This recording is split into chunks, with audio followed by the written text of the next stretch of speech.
paano nga ba malaman ang location ng ating mobile phone? So napakalaking bagay nito para sa mga nawawalan ng cellphone or gustong malaman ang location ng may hawak ng cellphone. So for example, ating aalamin ang location nitong isa nating mobile phone at gamit itong ating isang mobile phone na nasa kaliwa. So paano nga ba?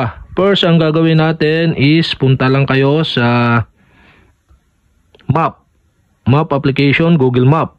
Dito sa Google Map, okay, ito yung ating hahanapin na cellphone o malalaman na location.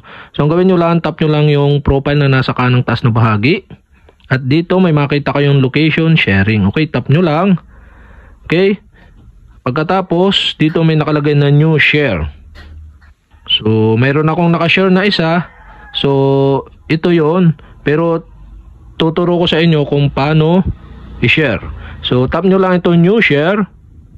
I-share natin dito sa ating isang mobile phone. So okay, dito may setting. Share your real-time location for 1 hour. So pwedeng isang oras lang or pwedeng until you turn this off. So select natin yan until you turn this off. So dahil once na sinelect nyo ito until you turn this off, so okay, make sure lang na laging naka-on yung location nito nga hanapin natin para once na search natin dito, pag open natin, makikita natin yung location nitong mismong cellphone. So hanggat din natin to ino-off, pwede nitong makita. So sa pamamagitan ng link na i-share natin dito sa kabilang mobile phone. So pwede siya via email, message, or messenger. So via email natin i-share. So select lang kayo dito ng email na gusto nyong pag-sharean.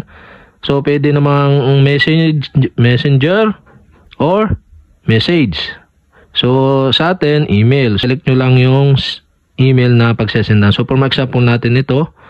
So pag naka-select na kayo ng email na gusto nyong send, so matatanggap natin sa kabilang mobile phone. So share with a link. So tap nyo na itong share button dito sa may pop-up. Yan. So once na share nyo na, so may nakalagay dito na share button. Okay. Sa baba, tap nyo ulit para mag-successful na nakashare yan. Okay. Successful na nakashare yung link dito sa kabila. So paano nga ba? Halimbawa, in case na nawala itong mobile phone at gusto nyo malaman kung nasaan lugar ba itong mobile phone na to or yung may hawak nitong mobile phone. So punta lang kayo sa inyong link na nakashare dito sa email. Yan. Kita nyo yung email na yan. Open nyo lang. At yan, makikita kayo ninyo dito sa email yung view on Google Map button. Ito yung link na sinare natin galing dito. Yan, tap nyo lang para makita nyo yung exact location nitong mobile phone na to. Yan. So napakadali lang. So dito yung exact location, yan, yun. So okay guys, ganun lang kadali mag-transfer ng link para malaman ang exact location nito. So yun lang guys, salamat sa panonood. Kung may katanungan kayo, comment down below.